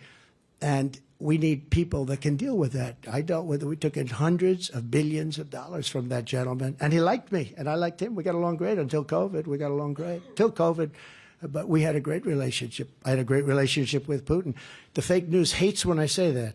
He shouldn't be dealing with Putin. He said he gets along with Putin. Somebody asked me, is President Xi of China, now he controls 1.4 billion people ruthlessly. Ruthlessly. No games, right? They said, is President Xi of China a brilliant man? I said, yes, he is. He's a brilliant man. Next day in the paper, Trump said President Xi is brilliant. I said, yeah, I did. They want me to say, no, he's not a very smart guy. You know, he just runs 1.4 billion people with an iron fist. It's crazy, and they have to straighten out. Iowa does not want politicians like Ron or Nikki who both support a 23% national sales tax. You don't want a national. Every time you buy a John Deere tractor, 23%. Remember when I said buy bigger tractors and more land because I got you all that money? I said it's coming, and you waited, and you were loyal because it takes a little while. You know, you have to let it gestate a little bit when you're negotiating with these people. But they end up buying $50 billion a year. They were buying peanuts compared to that. It was a great trade deal. That was great. And USMCA was great. But you don't want politicians like Ron or like Nikki who both want to gut Social Security and Medicare for our great seniors. And they want to do it. They're going to do it. Ron voted 3 times while he was in Congress to raise the retirement age, Social Security, to 70. And Nikki says the retirement age at 65 is way too low. It must be much higher. And that's what they do. I mean, that's because that's their inclination. Now they say, oh, we'd never do a thing like that. Unlike DeSantis and Nikki Haley, we will always protect Social Security and your Medicare. We're always going to take it. Look, we have such wealth in this country. We have wealth in the form of liquid gold right under our feet. But this guy doesn't want to take it out. He says it's environmentally not good. And yet he'll take tar from Venezuela and will refine it in Houston, Texas. It's the worst oil, the worst stuff you can get. Venezuela, it's got a lot of it, but it's literally tar, very thick, heavy. There's only one refinery in the world that can refine it, and that's in Houston, Texas. So they drop all this crap into this place. It refines. It goes into the atmosphere, you know.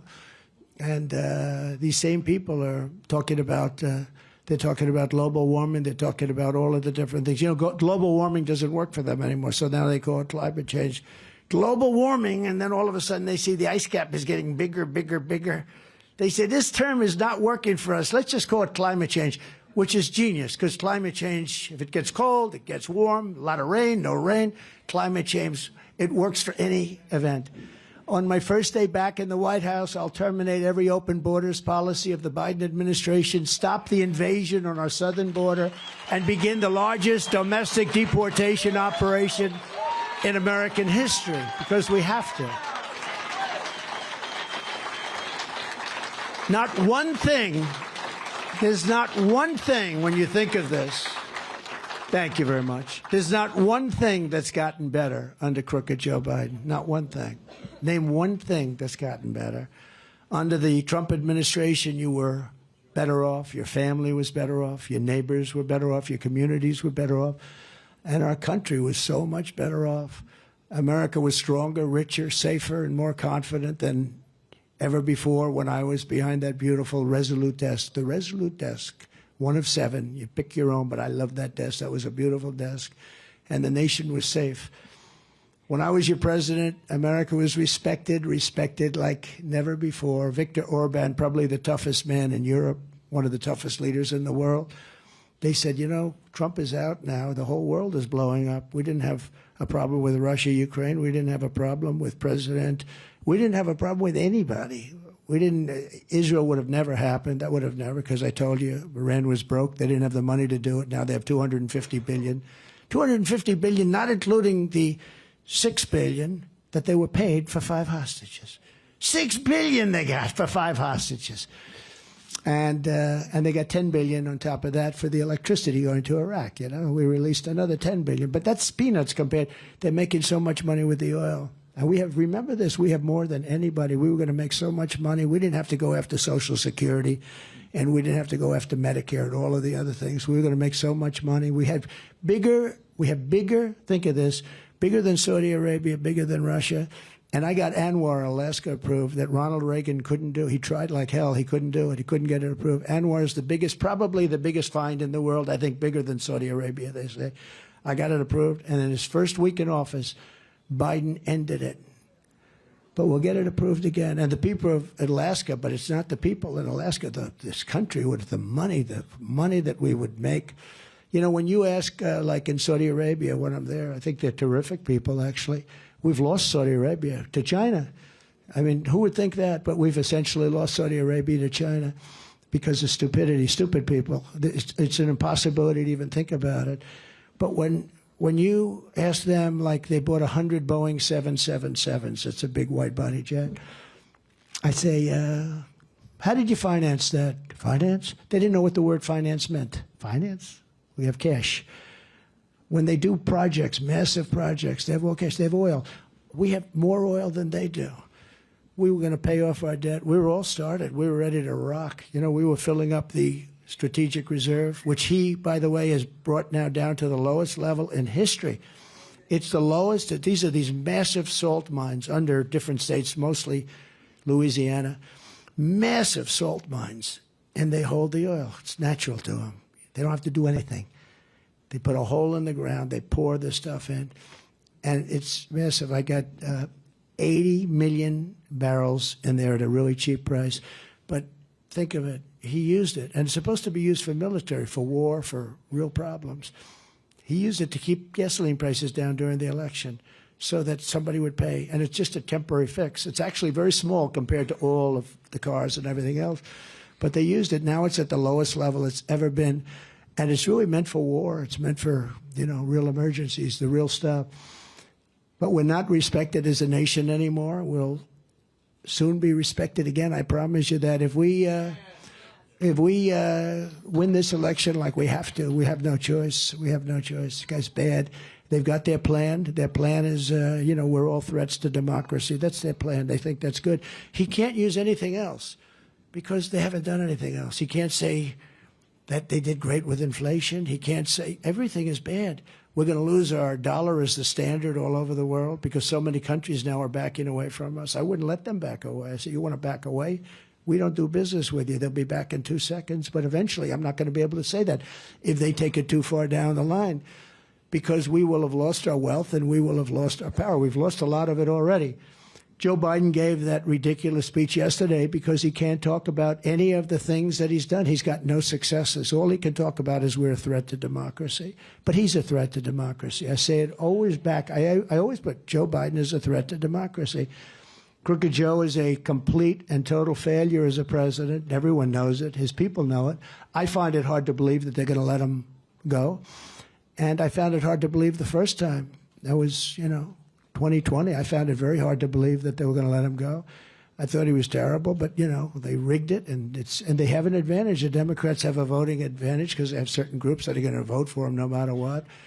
They sort of have like 39% of the vote no matter what, no matter who it is, and he's at 38. So, you know, he's one below the number that's impossible to get at. We have to do it the old-fashioned way. We have to run the East Coast like I did in 2016, like I did also in 2020. But, you know, we didn't quite get a couple of those states that we won by a lot. We were doing so well in remember Pennsylvania? We were up by like 900,000 votes with, I think it was 900,000 votes with 73% of the vote. I think if I would have lost every vote, I would have won Pennsylvania. I love Pennsylvania. And all of a sudden, there was a mistake, like 3:02 in the morning. Oh, we just happened to find about 1 million votes. Oh, look, we just found, they're tied. And then you lose it by a couple of votes. You know, these guys, I'm telling you, if they put the genius into running our country, it would be, I probably wouldn't be running. I'd say the country's a fine-tuned machine. But they don't. They're evil. They're basically evil people. But they lie about us, and Americans aren't going to stand for it. So it's no wonder the same corrupt forces that have been fighting us every step of the way, and they are fighting every step of the way on everything now, breaking every rule and shattering every norm in a lawless attempt to keep us from defeating them at the ballot box. They can't beat us with the vote. They know that. They didn't beat us the last time with the vote. You get the highest number in history, and you lose.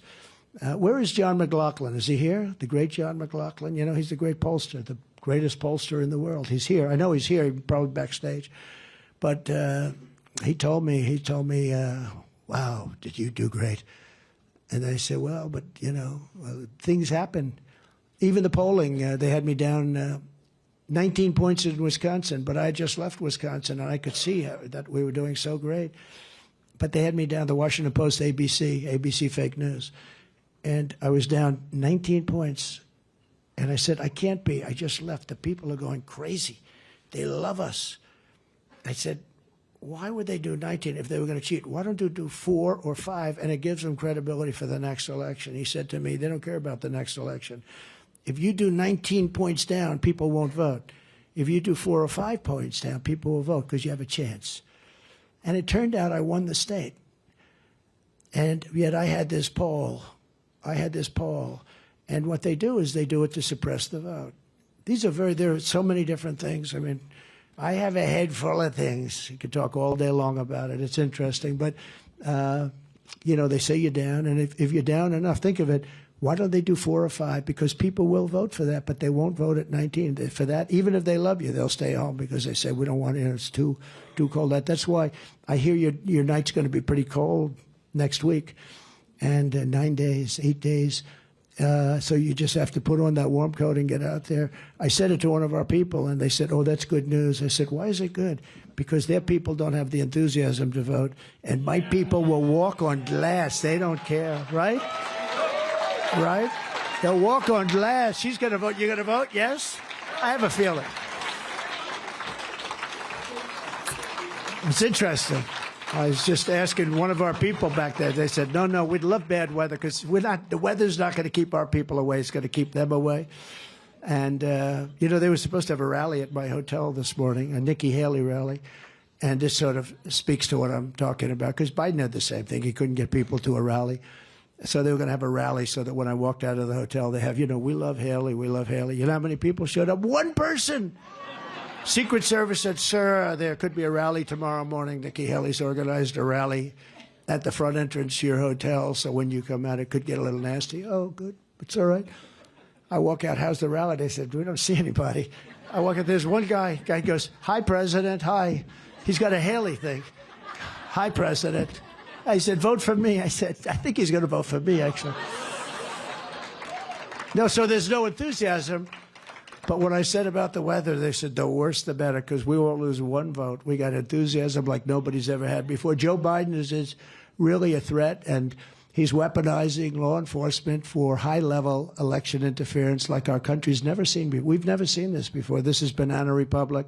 This is third world nation because we're beating him so badly. If we weren't beating him, I wouldn't be indicted. I tell you, if I was doing poorly or I was in 3rd place, 4th place, especially if I didn't run, I'd right now be in Monte Carlo, maybe, or I'd be someplace that would be very nice. But right now I'd be someplace that'd be saying, be interesting to watch the election, be boring. It would be very boring by comparison.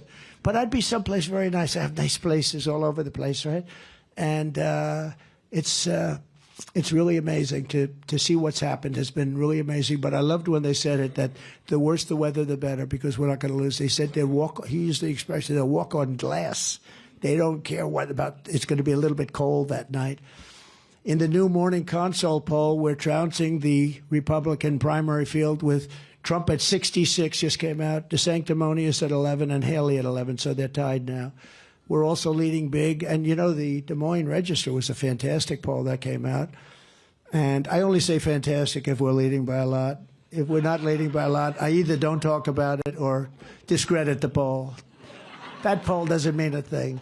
But the Des Moines Register is a very respected poll. The woman that runs it is very respected. And that was a number that, they haven't even seen before. We're also leading big here in Iowa, but we're taking nothing for granted because we want you to get out and vote. The general election, we're crushing Crooked Joe by historic margins in Pennsylvania, Michigan, Nevada, Arizona, Georgia, North Carolina, Ohio, Florida, and virtually every other state. They want this one narrative out. I was telling you before, they want to say, we really want to run against Trump, because that's what I'd say too. Because it looks like they have no choice, number one. But we really want to run against Trump because that's demeaning to me. And, it's like, oh, they want to run against me. Now, if you look at the polls, actually, she's losing to Biden almost every. She had one poll that looked good, but it was a Fox poll, of course. But other than that, she's getting killed, and he's getting killed by Biden. Hard to believe you can be losing to Biden, to be honest with you. But it's a party thing. The radical left Democrats rigged the presidential election of 2020, and we're not going to let them rig the presidential election of 2024. We're not going to let them do it. We're not going to let them do it, right? These people are bad. They're evil. Every time the radical left Democrats, Marxists, communists, and fascists indict me, I consider it a great badge of honor. I really do. I'm being indicted for you. Thank you very much. I appreciate it. I wonder what my parents would say as they looked down. I said, my kid was indicted 4 times. I wonder if anybody in the country's ever been indicted that many times. I don't think so. I mean, how many times you get indicted once or twice if you kill people, but then you get put in jail so you don't get indicted after that, right? Of course, in this country, you don't get put in jail. If you're a certain person, you don't even get in trouble if you kill people. But if you're with us, they put you in jail. Look at what's happened with the J6 hostages. The hostages, that's a horrible thing. And yet Antifa knocks down Portland, destroys Portland. If I didn't put soldiers into Minneapolis, you wouldn't have that city left. Remember the CNN reporter standing there saying, this is a friendly protest. And behind him, the entire city is burning. It's as long, the entire city is burning down. Never forget, our enemies want to take away my freedom because I will never let them take away your freedom. That's what's happening. They want to silence me because I will never let them silence you. And in the end, they're not after me, they're after you. I just happen to be standing in their way. That's true, actually.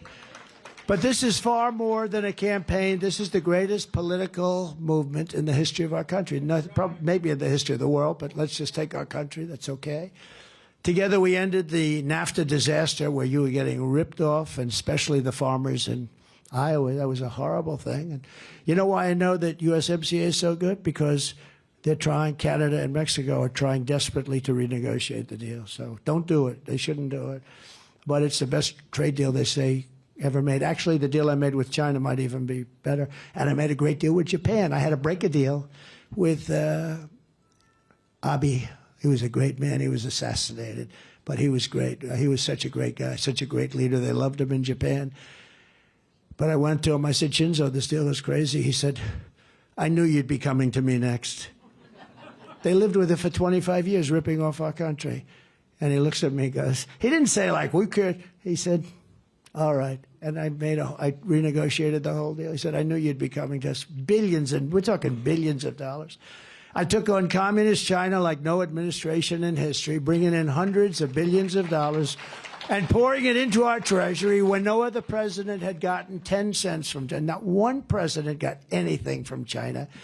And they wouldn't ask. I don't know what it is. It's like hard to believe. But just as I took in hundreds of billions of dollars, I would say they weren't fond of me. That's why a lot of people think that what happened with COVID or China virus was, a plan. I just don't think that. I think it was incompetence. I think the scientist came out to have lunch with his girlfriend, and she died, and then all of a sudden other people, and it just grew. I believe that was what happened, but who knows? I also said right from the beginning that I picked the location, right? I picked that location. I said, that's where the lab, it was the lab. And I knew certain things that maybe other people didn't, but it was a terrible thing.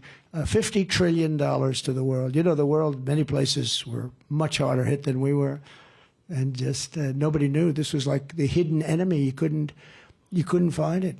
Wuhan. I said it comes from the lab in Wuhan. They said no, it comes from. First they tried to blame France, then they tried to blame Italy. Remember, they tried to blame everybody. Then they said it comes from bats 2,000 miles away. I said, no, it comes from Wuhan. It comes from your stinking lab. But just as I promised, I also stood up for ethanol, and I issued a historic rule declaring the E15 would be made available all year round and letting them use existing pumps, which saved hundreds of millions of dollars and a lot of jobs. I said, how does the old equipment compare to the new equipment? I've heard this many times. I hear it. I buy a lot of John Deere stuff, a lot of tractors and a lot of things for all the properties I have. And they said, well, actually, the old stuff is better. I think the old stuff is better. The new stuff has so many environmental computers on it. You have to go to MIT, like my uncle. Go to Dr. John Trump, the longest-serving professor in the history of MIT, Dr. John Trump. Think of it. You think Biden has that in his family? I don't think so. I don't think so. He may have, but it'll be a shock. Ron DeSantis spent his entire career as a raging opponent of ethanol, and he will destroy ethanol. He was totally against it. Now, all of a sudden, a couple of weeks ago, he came out in favor of ethanol, you know, when the election's over. But I will protect ethanol just the way I did for 4 years in the White House. Everybody would come to me from Iowa. They were saying ethanol was really going to be dead. They were going to kill it.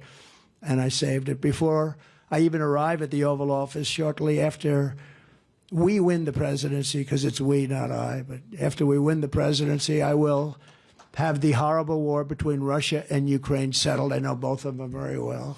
Ron DeSanctimonious, Nikki Haley will never end the endless wars. They want the endless wars in a certain way. They don't even know it because they're both bought and paid for by the neocons and the warmongers and the corrupt Washington establishment, the military establishment.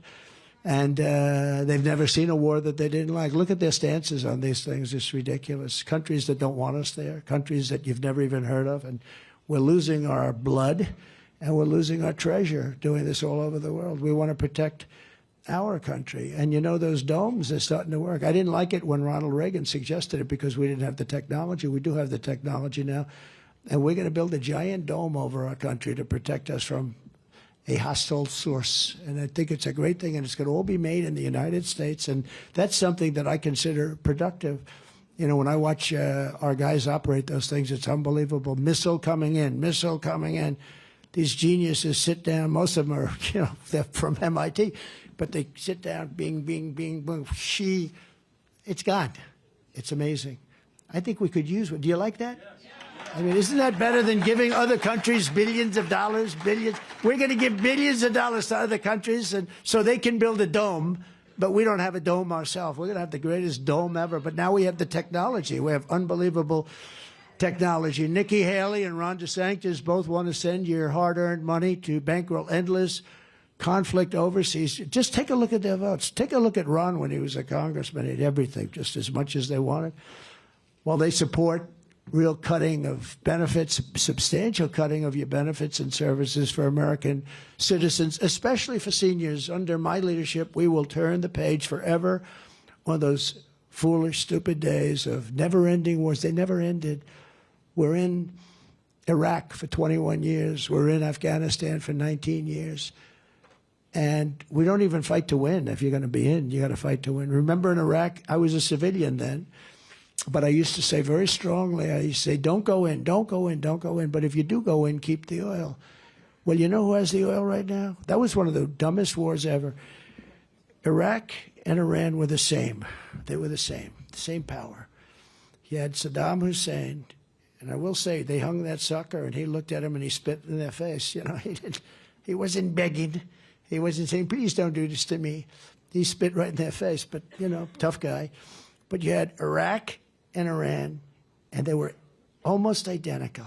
For 1,000 years, with different names, they'd been fighting each other. And one would move 3 feet this way, and then they'd move 3. But we didn't have to do anything because they basically, then they'd stop. They'd be exhausted after 3 or 4 years.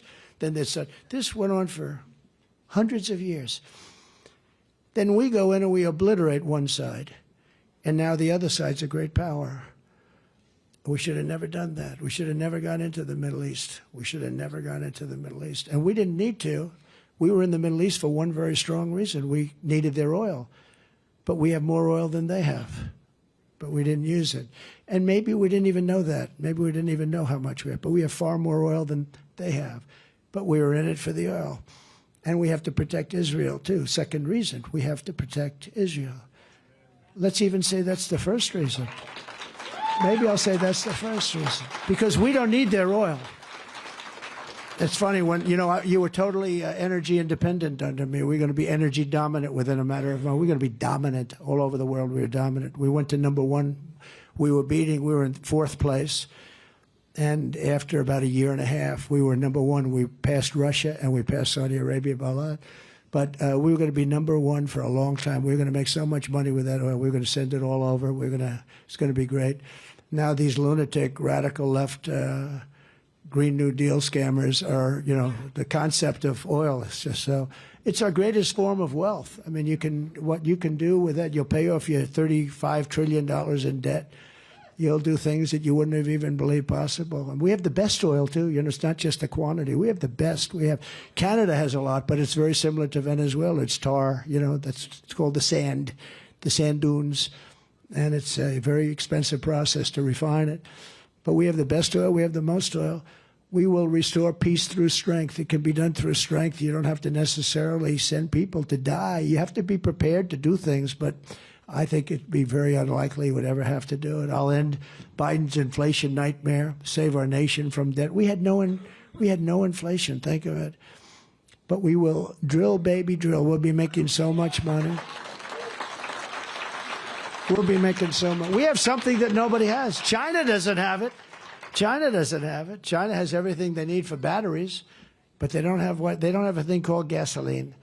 And yet we're going to go away from that, and we're going to go right into the hands of China. How stupid are we? How stupid. On day one, I will also cancel crooked Joe Biden's insane ethanol-killing electric vehicle mandate. They don't go far. They don't go far. Very simple. I'd like to give you a much more complex, I like dealing in complexity, but I'd like to give you a much more but it's very simple. They don't go far. Let's drive down and get some potatoes from Idaho. Well, sir, that'll be about 6 stops. Where's there a charger? Sir, there's a charger. We have to go approximately 100 miles up here. It's the craziest thing, I tell you, these people. And they want to take away your gas stoves. I have friends, they cook. A lot of people cook, and they like gas better. I don't know if it's better or not, but it seems to be better. They want to take them away. We're going to end all of that stuff on day one. The car mandate. And if you want to buy electric, you can buy electric, but you'll also buy combustion engines, gasoline, and you'll have the combination, which is fine too. I like the combination actually better than I like all electric. But just as I did before, I'll appoint strong, highly qualified pro-Constitution Supreme Court justices who will interpret the law as written. And I'll direct a completely overhauled DOJ to investigate every radical, out-of-control prosecutor in America for their illegal, racist, and reverse enforcement of the law. And also, we're going to indemnify all police officers and law enforcement officials. I met a lot of great ones back there, all throughout the United States, to protect them from being destroyed by the radical left lunatics that are running our cities and states, for taking strong actions on crime, because they can stop this crime. And somebody told me the other day, and we have these stores in New York. You'd love to go. I used to love to go to them. You did, like drugstores and grocery stores. Everything's now got glass on top. You want to buy aspirin, and you have to call a clerk, which takes you an hour. They come over, they open it. They open a door, and they give you and then they close it. Because if they leave the shelves open, the place will be raided. I mean, would anybody even think that's possible? We have to bring back law and order in our country.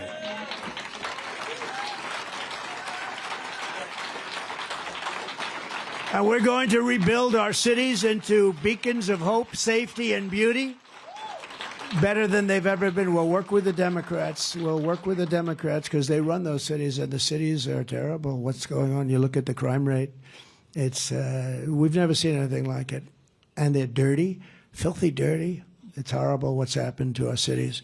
Run by, in all cases, Democrats. Safety will again be restored so that children can go outside and play in the park like they used to. You could take your kids to the park, and you wouldn't even think about it, without being beat up, molested, or shot. That's what happens today.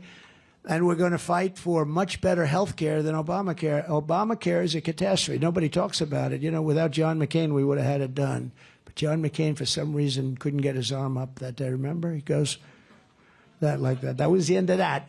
Well, we almost had it, but we're going to make it much less expensive for the people. Not necessarily for the government, for the people. And it's going to be much better care. And it may be an offshoot of Obamacare. We may add on to it. I'm not looking for any credits. I'm just looking to get much less expensive and much better health care because it's not good. It's not good. It never was good. We kept it going. We did a good job of care. I had a choice. Let it rot and let it do terribly and everybody, or make it as good as it can be. And we made it as good. It was the right thing to do. But as president, I could have destroyed it just by not feeding it. I did the right thing, but we really have to get much better health care in our country. On day one, I will sign a new executive order to cut federal funding for any school pushing critical race theory, transgender insanity, and other inappropriate racial, sexual, or political content onto our children. All right? Amazing. It's amazing that you have to even say these things, you know. Who would ever think, you know, your children go into surgery, you don't even know, so they're operating on your daughter. They are? Can you believe this? They're taking over. It's just, but who would believe not one penny would go to any school that has a vaccine mandate or a mask mandate? These are mandates that are very bad, very dangerous. And the other one, I will keep men out of women's sports. Who would believe? And the new one is fighting. Now they want to have the men fight women. And honestly, I don't want to sound chauvinistic. That's not going to be a good situation. That's not going to fight you. That's not going to be a good situation. That's a terrible. I mean, can you imagine? I know that a lot of these fighters. I go to the UFC. Dana White's great. I mean, he's phenomenal what he's done, right? For the people that know about that, he's something. I mean, amazing what he's done. But these are tough guys. These are people. And the women that fight are very tough, too. They fight against each other. But, boy, that will be a terrible thing. But that's what they're fighting. They want them to fight. Look at the weightlifting. You know, the weightlifting came out. The record's like 150 pounds more. You know, I do it. My wife gets very upset. She says, it's not presidential when you do that. It's not. But this is a Saturday. You know, we can take it. But, you know, not presidential. But, you know, you have this great champion, and she goes up, and they put 1/8 of an ounce on that side and that side of these big barbells, these big, and I think 216 pounds. That's a lot. And she's there, everything, and she's going to do it, and she lifts it up, and her parents are so proud. Go, baby, go. Mom, I can't do it. And you know, the record stood for like 18 years. And then a person comes up who happened to decide to go and wants to become a woman. And they say, have you lifted before? No, I haven't. Well, why don't you give it a shot? He goes up to the same one. Bing. It's going like, bing. Right? No, it's so demeaning to women. It's so ridiculous. But now the fighting is, can you imagine that? It'd be horrible. It's a horrible thing. A horrible thing. Everybody knows. Look at some of these track and field records. You know, they're knocking them out by, like the swimmer. It lasted 16 years. She wants to swim. She's a great all-American swimmer. She looks left. She looks right. She looks left. All her friends. She's been growing up with these people because, you know, you have the pyramid, right? They look, and she sees this huge guy, this person, and she goes, man. Wow. He's like Wilt Chamberlain, except slightly larger, right? He's got a bigger wingspan. And I always say, in a joking manner, she suffered a terrible tragedy. She was very badly injured, right? Because he went by her so fast that she got tremendous wind burn, you know? He's going by her at a level. No, the whole thing, and he broke the record by many seconds. You know, this is a thing that stood like 1/100th of a second. And, you know, they break it by like 19 seconds. The whole thing, can you imagine that you have to say you're going to keep men out of women's sports? Who would think that that's even possible to say? It's just crazy. And these radical left lunatics are really into it. They really think it's like a good thing. I don't get it. You'll have to, he was a big football player, you know, you'll have to tell me. You think there's a person that, yeah, there's probably a couple out there, you know, probably that could stop you. They'd stop you. They may need a weapon, but they'll figure it out. You know, they're very smart. But I'll fully uphold your Second Amendment, which was under siege, total siege, and will protect the innocent life, and we will restore free speech. We will restore free speech, and we will restore and secure our elections. Our goal will be one-day voting with paper ballots, all paper ballots, and voter ID.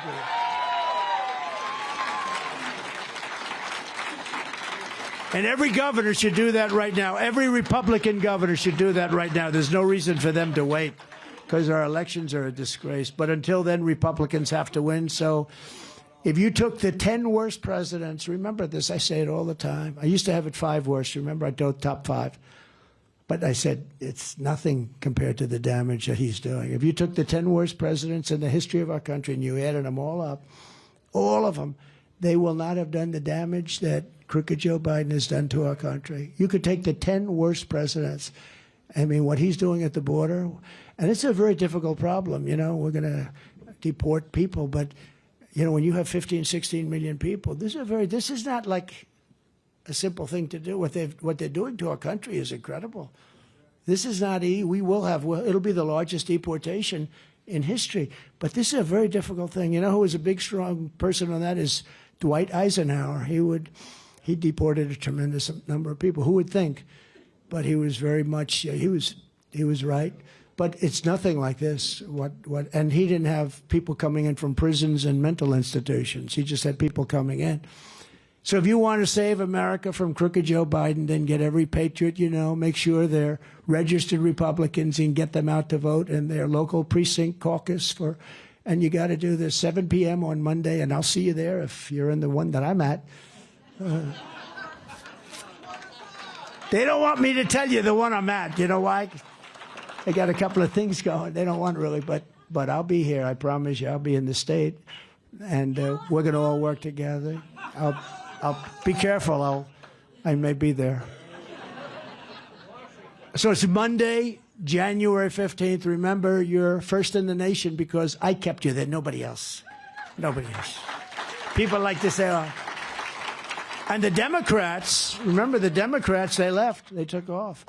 And I respect, look, first in the nation. Iowa, first in the nation. I say farmers, manufacturers, and politics. And there's something nice about it. It's a tradition. And I was never going to let that go, and I will never let it go. And I've told you that now for 8 years, right? And for 8 years, I kept you here. The whole world is watching, so learn how to caucus and find out caucus locations where it's appropriate for you, which I said earlier, oftentimes it's different from where you normally vote. So you have to go and make sure you get it right. And it's at ia.donaldjtrump.com. So that's enough of that stuff, but just go out and do it. You're all smart as hell. You'll be able to figure it out in about 2 minutes. From Fort Dodge to Cedar Rapids, from Des Moines to Davenport, and from Waterloo to Sioux City right here, we're all with you. We are with you like nobody's ever been with you. No president's ever been with you like I've been with you. No president's ever had to be persecuted. It's a combination of prosecuted and persecuted. I got them both. Thank you very much. I appreciate it. But we stand on the shoulders of generations of Iowa patriots who tamed the wilderness, braved the elements, tilled the soil, worked the fields, built the factories, and poured out their blood, sweat, and tears to make this country into the greatest nation in the history of the world. But now we are a nation in decline. We really are. We're a nation in very serious decline. We're being laughed at all over the world. We're a failing nation. We're a nation that has lost its confidence, it lost its willpower, and it's lost its strength. Think of that. How sad is that? When you say it's lost its confidence, it's true. We've lost our confidence. We're no longer a confident nation. And 3 years ago, we were the most confident nation. We were more confident than this nation ever was. We're a nation that has lost its way, but we're not going to allow this horror to continue. 3 years ago, we were a great nation, and we will soon be a great nation again. It was hardworking patriots like you who built this country, and it's hardworking patriots like you who are going to save our country. We will fight for America like no one has ever fought before. 2024 is our final battle. It's our final battle. We're going to win that battle. We're going to turn this nation around. We're going to make America great again. America first. But it's our final battle. It's the last battle. It's the last shot at it. Because they're down the road. They've taken it down the road with corrupt elections and lots of other things. With you at my side, we will demolish the deep state. We will expel the warmongers from our government. We will get them out. We'll get them out. Let's attack that country. Nobody ever heard of it. Let's attack them. Let's lose our children. Let's lose our sons and daughters into a country that nobody ever heard of before, that doesn't want us there in the first place. We'll drive out the globalists. We'll cast out the communists, Marxists, and fascists. We'll throw off the sick political class that hates our country. And we will rout the fake news media and we will evict crooked Joe Biden from the White House on election night 2024. We have to. We have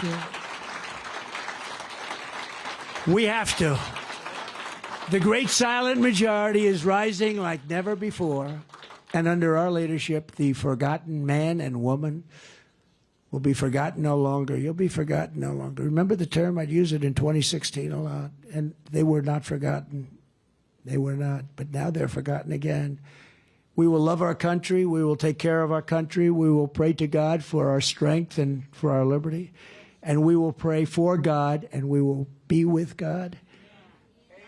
We're one movement, one people, one family, and one glorious nation under God. And together we will make America powerful again. We will make America wealthy again. We will make America strong again. We will make America proud again. We will make America safe again. And we will make America great again. Thank you. Thank you. God bless you all. Thank you very much. Iowa, thank you.